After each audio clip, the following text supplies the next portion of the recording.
કલોલ તાલુકા પોલીસને બાતમી મળતા અમદાવાદ મહેસાણા હાઈવે પર વોચ ગોઠવી રિક્ષાને કહી શકાય કે રોકીને તપાસ કરી હતી। તપાસ દરમિયાન રિક્ષામાંથી પ્લાસ્ટિકની 50 થેલીઓમાં પેક કરેલા દેશી દારૂના 50 પાર્સલ મળી આવ્યા। પોલીસે રિક્ષા ચાલક વિરુદ્ધ ગેરકાયદેસર રીતે દારૂની હેરાફેરીનો ગુનો નોંધી કાયદેસરની કાર્યવાહી હાથ ધરી છે।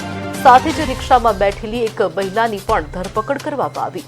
માહિતગાર સૂત્રો અનુસાર આ દારૂ કડીથી અમદાવાદ જવાનો હતો। કલોલ તાલુકા પોલીસે તાત્કાલિક કાર્યવાહી કરીને રિક્ષા ચાલકને દેશી દારૂ સાથે ઝડપી પાડ્યો અને જેલના સળિયા પાછળ ધકેલી દીધો છે। આ મામલે વધુ તપાસ ચાલુ છે।